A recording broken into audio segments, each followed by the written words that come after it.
네, 연일 장외 행보를 이어가고 있는 장도영 대표가 오늘은 광주로 향합니다. 잠시 뒤 7시부터 열리는 선관위 해체 및 재선거 요구 시위에 참석할 예정인데요. 어제도 폭우가 쏟아지는 상황에 서울 올림픽공원을 찾았습니다. 길을 뚫고 오셨습니다. 이거는 정말 진정성. 그리고 지금 코팅해 오셨네요, 오늘은. 비가 와도 올공의 함성은 멈추지 않는다.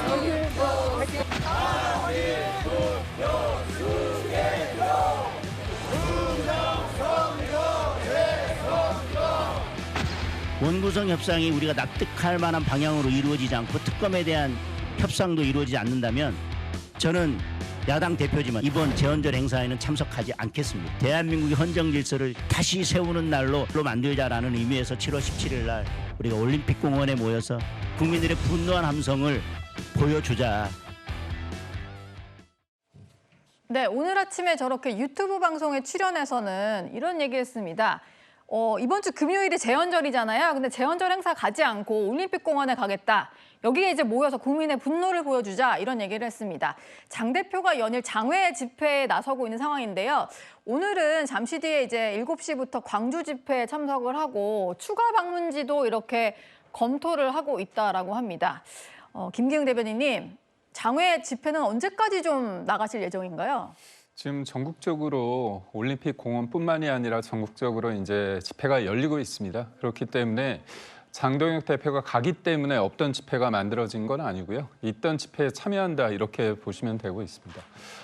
무엇보다도 이 재선거 문제, 이 투표용지 부족 사태에서 보여준 이 부분이 처음에 이 현장이 만약에 없었다고 한다면 올림픽공원에서 20, 30대 어떤 젊은이들의 저 외침이 없었다고 한다면 국정조사나 그리고 특검이 현실화됐을 것인가에 대해서 좀 저는 동의하기 좀 어려운 것 같습니다. 정치권의 역할도 있었지만 광장의 목소리가 있었기 때문에 그런 부분에 대해서 국민들도 관심이 있었고 여러 여론조사에서도 이런 재선거에 대한 여론도 있는 것으로 저는 보고 있기 때문에 이 장동혁 대표가 또 최고위원이나 최고위원회 아침 회의 같은 것들을 등한시하는 건 아니지 않습니까? 네. 그렇기 때문에 본인이 국회 내에서 할 수 있는 건 하고 저녁이나 오후 시간에 올림픽공원이나 아니면 지역을 순방하는 그런 일정을 갖기 때문에 이거를 본인이 해야 될 것을 내팽개치고 장애에만 몰두한다 이렇게 얘기하기에는 좀 한계가 있는 것 같고 저는 무엇보다도 지금 우리가 상임위 관련해 가지고 여당과 협상을 하고 있는데요. 21대 때 문재인 정부 때 모든 것들을 다 가져갔습니다. 그렇지만 그때 그 이후에 독점적으로 가져갔을 때 입법을 폭주했을 때 국민을 위한 어떤 정치력을 발휘하지 못했기 때문에 저희 입장은 이겁니다. 가져간다고 한다면 다수당이 모든 것들을 앞으로 다 상임위를 독점할 수 있는 그런 법안까지 내라. 그래서 권한을 가졌을 때 책임을 지우는 그런 쪽으로 저희가 국민과 함께 압박하고 있는 게 아닌가 그런 생각을 합니다. 네. 그런데 장도혁 대표 옆에는요, 늘 보이는 얼굴들만 발견이 되고 있습니다. 당내 의원들의 외부 집회 참여는 저조한 모습입니다. 저는 못 갔, 저는 개인적인 사정이 있어가지고. 함께 해주시기 바랍니다. 자녀의 심정으로.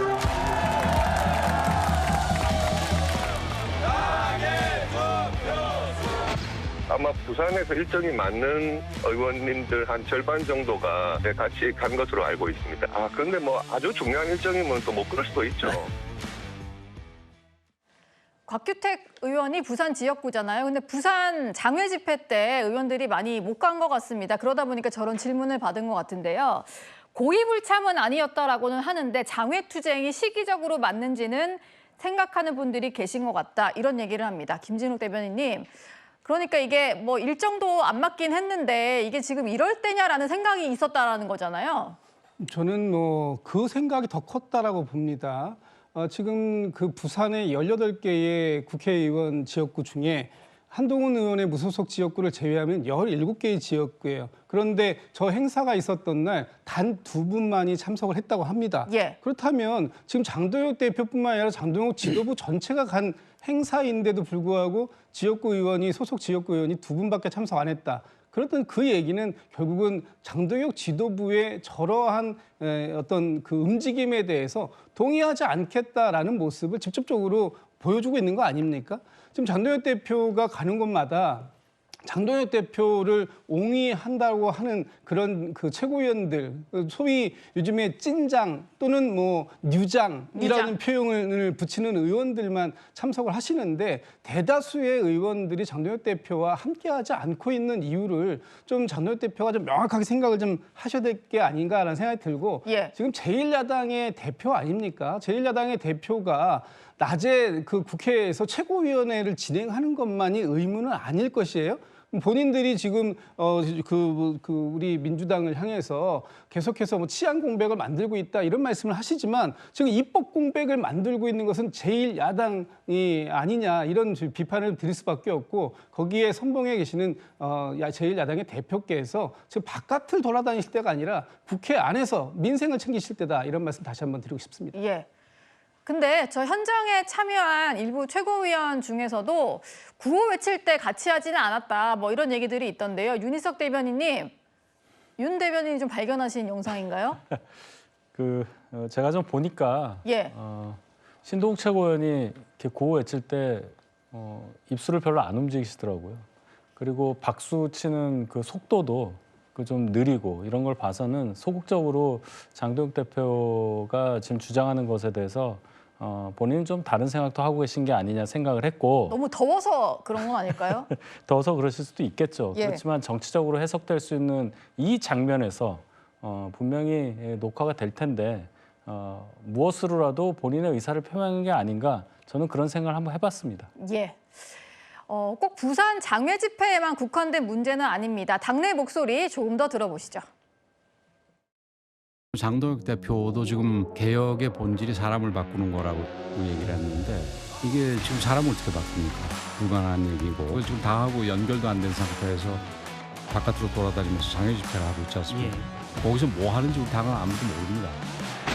공당의 대표가 여기 대통령의 이름을 부르는 그런 것은 조금 당내에서도 품격에 고려할 면이 있지 않나 그런 이야기들이 있죠. 중도층에 거부감을 주지 않을까 하는 그런 우려는 조금 귀담아 드려야 될 것 같습니다. 이게 그게 말이 되나요? 선거 때 뭐 서로 욕도 하고 싸우고 뭐 다른 길 걸어도 선거 끝나면 다시 하자. 이렇게 나가는 게 그게 야당이지. 몇 명 안 되는 야당에서 무슨 징계하고 뭐 그게 장도혁 같이 나가야 될 사람이 안 나가고 있는 게 기강이 안 서는 거예요. 무슨 기간이야. 네, 장도혁 대표가 조만간에 당을 어떻게 바꿔야 될지 발표하겠다라고 했는데요.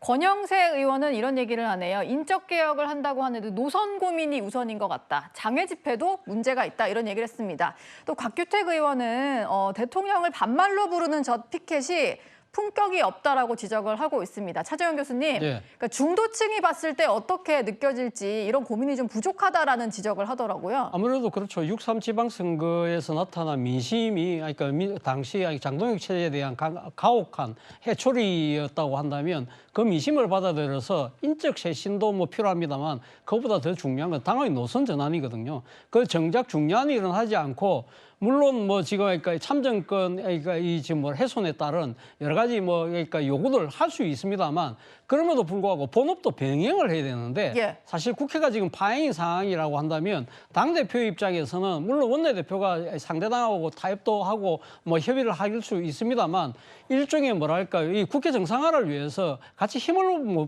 보태는 그런 모습을 보여야 되는데 정작 장내보다는 장의를 뛰쳐나가는 것 듯한 모습이 결국은 장내에서 들끓고 있는 자신에 대한 이 거치 요구 이걸 갖다가 외면하기 위한 하나의 이거 꼼수처럼 비치는 그런 측면이 분명히 있는 것이고요. 그리고 또 하나는 일종의 품격의 문제죠. 앞서 이야기했던 대로 지금 뭐 반말식으로 계속적으로 이야기하는 부분이 과연 지지층들한테도 소구력이 있느냐 그렇지가 않다는 것이죠. 오히려 어떻게 보면 사실 이 좀 낯이 부끄러운 그런 상황을 계속적으로 만든다고 한다면 사실 국민의힘의 지지층 입장에서도 나서서 지지하기가 쉽지 않은 그러한 모양새를 당대표가 만들고 있다. 이런 부분을 반드시 빨리 바로잡아줘야 된다는 것이 당내의 일치된 여론이 아닐까라는 생각을 해봤습니다. 예. 다만 이렇게 당내에서 나오는 비판이나 우려와는 상관없이요. 대표적인 친장계 지도부죠. 조광한 최고위원은 장 대표가 임기를 다 채울 거라는 전망을 내놨습니다. 장동혁 대표께서 가지고 계신 소신은 임기 2년의 당대표를 당원들을 위해서라도 꼭 채워야 된다. 네. 이런 생각을 갖고 계신 거라고 저는 느끼고 있어요. 우리 장동혁 대표님께서 네. 임기를 채우시는 것이 당원들한테 주는 안정감과 책임감이라고 저는 판단합니다. 예, 물론 뭐 물리적으로 그냥 지도부를 붕괴시킬 방법은 마땅치 않은 상황이긴 한데요. 김기웅 대변인님, 조광한 최고위원 말대로 내년 8월까지 좀 가겠다 이런 분위기인가요? 우선적으로 지방선거 이후에 장동혁 지도부에 대한, 장동혁 대표에 대한 어떤 퇴진, 그런 목소리는 좀 잦아든 게 맞는 것 같습니다. 예. 왜냐하면 그 방식에 대해서 예전처럼 이준석 당시 당대표를 소위 말해서 최고위원들을 줄 사퇴시켜서 드러내는, 거칠게 드러내는 방식에 대해서는 많은 분들이 동의하지 않습니다. 그렇다면 책임을 지우는 방식이 꼭 사퇴해야 되느냐 부분이 있고, 또 무엇보다도 장동혁 지도부가 끝났을 때 그 다음은 누구로 할 것인가. 예. 그런데 지금 만약에 장동혁 지도부가 끝난다고 한다면, 장 대표가 사퇴를 한다고 한다면 남은 임기만 가지고 지도부가 선택이 될 수밖에 없습니다. 그러면 아무래도 당권을 노리는 분들이나 아니면 대권을 노리는 분들 입장에서는 온전하게 2028년 총선의 공천권을 뭔가 영향력을 미칠 수 있는 그런 당권을 좀 원하는 경향이 있다고 볼 수밖에 없습니다. 네. 현실적으로. 그렇다면 지금의 상황이 장동혁 지도부의 어떤 공백이 한동훈 무소속 후보의 복당과 이어지면서 그쪽에 어떤 자리를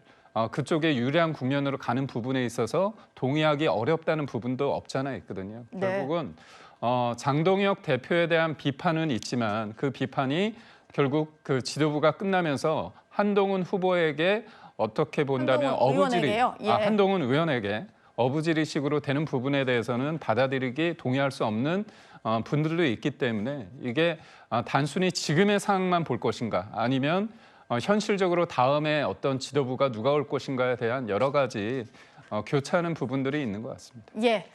뭐 그래서인지 모르겠습니다만 장동혁 대표가 오늘 유튜브 인터뷰에서 이런 얘기를 했습니다. 한동훈 의원의 복당이 언급되는 데에 대해서 작심 발언을 쏟아냈습니다.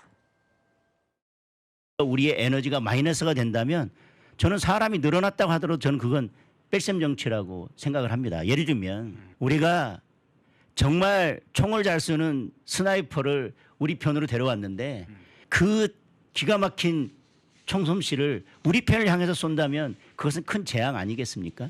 사실 본인은 계엄 해제에 대한 표결권도 없습니다. 본회의장에 들어올 수 없는 사람이 본회의장에 들어와서 그 당시 이재명 대표하고 악수한 것밖에 없습니다.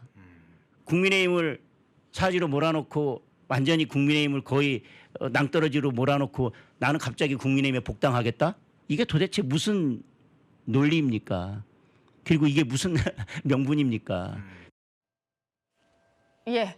개엄날 한동훈 당시 대표가 들어와서 한 거라고는 이재명 당시 대표와 악수한 거밖에 없다 이런 얘기를 하시네요. 당과 추경호 대구시장을 사지로 몰아놓고 복당하겠다는 건 무슨 논리냐 이렇게 날선 비판을 쏟아냈습니다. 윤희석 대변인님, 그러니까 내부 총질을 해놓고 왜 들어오려고 하느냐 뭐 이런 얘기네요. 내부가 어딜 얘기하는 겁니까? 지도부를 얘기하는 겁니까? 당을 얘기하는 겁니까? 장동혁 의원이 한동훈 당시 대표에 대해서 표결권도 없었는데 한 게 없다. 이재명 대표하고 당시에 국회에서 사진 찍은 것밖에 없다. 악수하면서 그 얘기인데요. 자, 장동혁 의원은 당시에 어떻게 본회의장에 갔습니까? 한동훈 대표가 국회로 가자고 했을 때 그를 따랐던 사람 중에 한 사람이에요.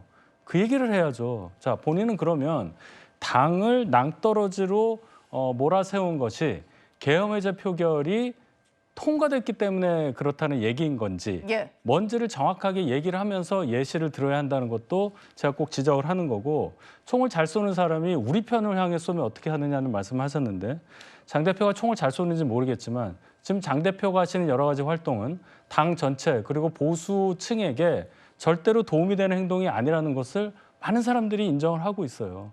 한동훈이라는 사람이 당에 들어오는 것을 막기 위해서 징계 정치하고 있고 그동안 그 한동훈이라는 사람을 의식하면서 했던 여러 가지 행동들, 뭐 단식도 있고요, 뭐 미국 간 것도 있고요, 뭐 입원도 있고요, 여러 가지 있지 않습니까? 더 이상 할 게 없어요. 장 대표가 당무에 집중하지 않고 밖에 나가서 몇몇 뭐 본인 측근들하고 장외 활동하는 것 다 비판받고 있습니다. 그래서 제가 볼 때는 본인의 정치 생명을 위해서라도 지금쯤이면 결단을 하고 더 이상 보수층에게 한국 정치 정상화를 바라는 보수층에게 상처를 주는 일을 그만두셔야 한다고 강력하게 주장합니다.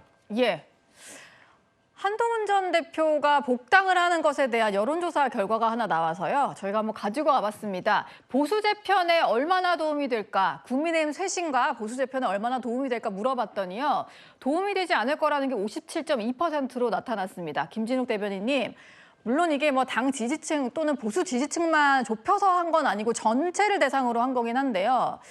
이 여론조사 결과는 한동훈 의원 별로 도움 안 될 거다 뭐 이런 얘기잖아요. 지금 장동혁 대표가 자신감을 가지고 한동훈 의원을 저격하고 직격하는 가장 근거가 되는 게 지금 이 여론조사가 아닌가 싶습니다. 아, 이것 때문에? 예. 아니, 이런 그 인식들이 있는 것이죠. 그러니까 지금 내가 만나본 당원들, 특히 현장에서 나가서 만나는 당원들은 대부분이 다 나를 지지하더라. 그리고 내가 지금 얘기하고 있는 노선이 굉장히 선명하다고 얘기하더라라는 얘기 아니겠습니까? 네. 그런 측면에서 봤을 때 한동훈 의원의 복당도 나는 내 혼자 개인적으로 반대하는 것이 아니라 지금 우리 당원들, 우리 당을 지지하는 사람들이 전체적으로 반대한다. 그런 측면을 강조하고 있는 것이고요. 지금 이제 장동혁 대표가 지금 버티기를 들어가고 있는 것인데 예. 이 버티기 저는 나름 성공적이라고 보고 또 앞으로 성공할 거라고 봅니다. 왜냐? 지금 한동훈 의원에 대한 복당에 대해서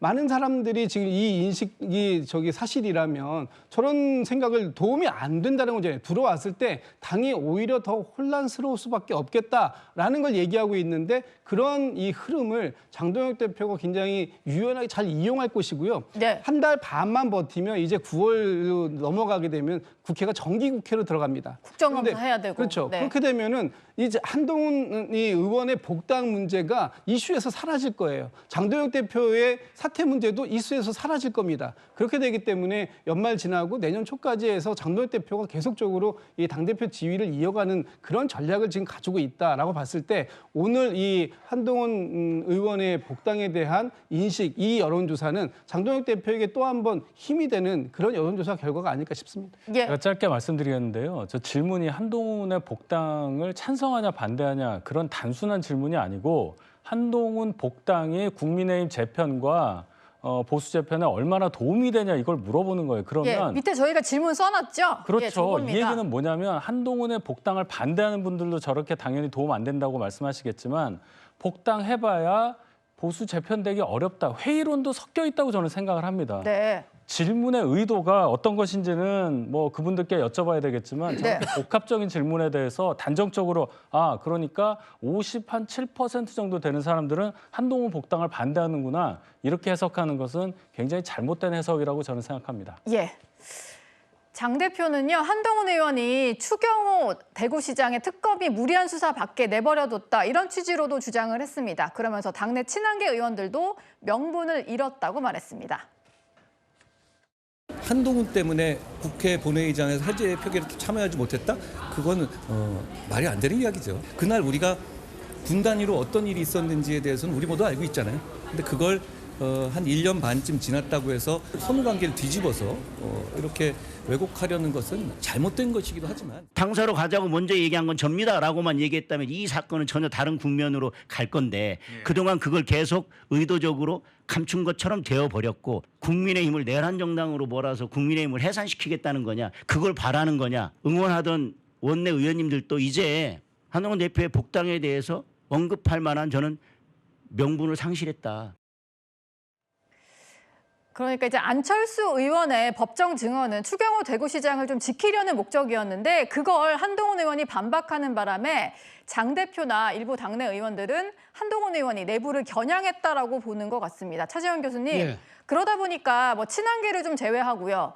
복당을 응원하던 의원들도 명분을 상실했다 저런 주장을 하는 것 같아요. 결국 뭐 지금 장동혁 대표가 오늘도 그런 표현을 썼습니다만 그러니까 결국은 국민의힘을 사지로 몰아넣은 사람은 한동훈 의원이라는 거잖아요. 그러나 우리가 명백하게 바라볼 것은 2024년 12월 3일 비상계엄으로 인해서 국민의힘이 사주로 떨어진 거 아니에요. 그럼 그 국민의힘을 사주로 밀어넣은 사람은 당시 한동훈 대표가 아니라 당시 대통령이기 때문에 윤석열 대통령이잖아요. 예. 그럼 윤석열 대통령의 행위를 먼저 비판을 하고 거기에 대한 그 걸맞는 지금 그러니까 재판 행위에 대해서 박수를 쳐야 될 사람이 오히려 사실은 어떻게 보면 무죄 추정을 운운하면서 그걸 옹호하고 있는 그런 상황이잖아요. 그리고 또 하나는 추경호 지금 대구시장에 대한 지금 기소를 한동훈 법무부 장관이 한 게 아니잖아요. 예. 지금 특검이 한 거잖아요. 그리고 특검 나름대로의 수사 수사를 통한 나름대로의 그 증거와 정언에 의해서 한 것인데 그 과정에서 엇갈리는 진술을 갖고 한동훈 의원이 모든 이 책임을 져야 된다는 식의 논리는 결국은 한동훈 의원은 안 돼. 그 이야기를 하고 있는 거 아닙니까? 예. 문제는 뭐 장동혁 대표가 한동훈 의원을 그러니까 상당히 정치적으로 싫어하고 배척할 수 있어요. 그러나 문제는 지난 지방선거와 함께 실시된 부산 북구갑 보궐선거에서 나타난 민심은 한동훈 의원의 복당을 강력하게 요구한다는 것이거든요. 이런 민심을 언제까지 외면할 수 있을지 저는 그 부분에 대해서는 장담할 수 없습니다. 예. 안철수 의원은 오늘 글 하나를 또 올렸는데요. 이런 얘기했습니다. 창당에 치읓자도 안 나왔다고 하는데 계속 창당을 권유를 하면서 창당할 때 친한계 여의도 레커들은 배제하길 바란다 이런 글을 올렸거든요. 김기웅 대변인님, 이 여의도 레커는 누구 얘기를 하는 걸까요? 친한계 쪽의 의원을 얘기하는 것 같긴 한데 특정 인물에 대해서 제가 뭐 얘기하는 건 적절치 않은 것 같습니다. 재판에 나갔습니다. 예. 안철수 의원이 재판 나가서 선서를 하고 본인이 아는 바대로 얘기를 했죠. 그러니까 그날의 진실은 뭐냐면 국회가 막혔기 때문에 당대표실에서 그렇다면 당사로 최고위를 열자는 거였습니다. 예. 그렇다면 추경호 의원 입장에서는 뭐냐면 최고위를 당사에서 열기 때문에 의총도 당사에서 열자 그 얘기가 된 겁니다. 네. 그런데 그 이후에 또 어떤 일이 있었냐면 추경호 의원 입장에서는 윤석열 대통령과 통화를 11시 20분에 당사에 도착한 다음에 2분 후에 통화를 하고요. 그다음에 곧바로 당사가 아니라 국회로 갔습니다. 그렇다면 그 부분에 있어서 이거는 일종의 내란 프레임에서 벗어날 수밖에 없는데도 불구하고 그 부분에 있어서 안철수 의원 입장에서는 당사로 간 게 맞다 그렇게 얘기를 한 거죠. 그런데 제가 좀 아쉽게 보는 대목은 뭐냐면 한동훈 의원께서는 그거에 대해서 사실이 왜곡이다. 그리고 거짓 선동이라 얘기를 했고 그쪽 한동훈 개로 불리는 쪽에서 이거에 대해서 뭐라고 얘기를 했냐면 당권파에 어떻게 본다면 감염이 된 거 아니냐 이런 쪽에 얘기를 하다 보니까 안철수 의원이 이 부분에 대해서는 내가 일종의 모욕을 좀 당한 것 같다 그런 생각을 좀 하신 것 같습니다. 그러다 보니까 좀 감정선에서 서로 간에 오고 가는 것들이 있는 것 같은데 네. 이 부분에 있어서는 아무래도 안철수 의원이나 한동훈 의원 입장에서 좀 자제를 하는 게 낫지 않을까 그런 생각. 안철수 의원이 계속해서 이렇게 한동훈 의원을 공격하는 것을 놓고요. 조광환 최고위원과 신지호 전 의원은 각각 다른 해석을 내놨습니다. 안철수 의원의 최근에 이런 좀 그 한동훈 쪽을 향한 뭐 약간 도발적 그 언행이라고 그럴까요? 네. 본인이 그 야심이 있기 때문에 그런 거죠. 그러니까 이게 사실 이 공격을 당한 한동훈도 별로 기분이 유쾌하지는 않지만 네네. 그걸 구경하고 있는 장동혁도 유쾌하지 않을 거예요. 왜냐하면 이거 봐 안철수가 이제 나 다음에 지가 하려고 그러는구나. 그래갖고 한동훈 때리는구나. 전적으로 저는 안철수 의원의 생각과 공감하니까요. 저는 개인적으로 정치하셔서는 안 될 분이라고 생각을 합니다. 기본적인 철학도 잘 모르겠고 얕은 지식을 갖고 그냥 너무 촐싹된다고 그럴까요? 그냥 가는 곳마다 그냥 시끄럽구나. 참 편치가 않구나. 불편하구나. 네, 신지호 전 의원은 당권 야심 때문에 저렇게 공격을 하고 있다라고 평가를 했습니다. 그런데 한동훈 의원이요, 안철수 의원이라든지 장동혁 대표의 말에는 별다른 반응이 없습니다. 대신 보안 수사권 폐지 문제에만 적극적으로 목소리 내고 있는데요. 윤희석 대변인님, 그게 무대응 기조를 세운 건가요? 대응할 가치가 없잖아요. 지금 사실관계는 다 국민들께서 알고 계시고 당사로 모이라고 한 대상은 국회의원이 아닌 최고위원이고 그것도 무려 계엄해제 표결이 있었던 다음 날 새벽 1시보다 2시간이나 앞섰던 시간이었고 그 얘기 아닙니까? 추경호 원내대표는 계속 국회로 오라고 하다가 0시 3분부터 갑자기 당사로 국회의원들 모여라 이런 얘기를 한 거예요. 문자로 보내서. 그 얘기를 하는 건데 한동훈 대표가 11시쯤에 2시간 전에 했었던 걸 가지고 뭐 당사로 오라고 먼저 했었다 이 얘기는 어불성설이고 뭐 촐싹대는 한동훈은 정치하면 안 될 뿐 부산 북갑 유권자들을 뭘로 보시는지 조광안이라는 분은 잘 생각해 보시길 바란다. 이 정도로 저는 대응하겠습니다. 예. 한동훈 의원 얘기까지 만나봤습니다. 이제 다음 순위로 넘어가 보겠습니다.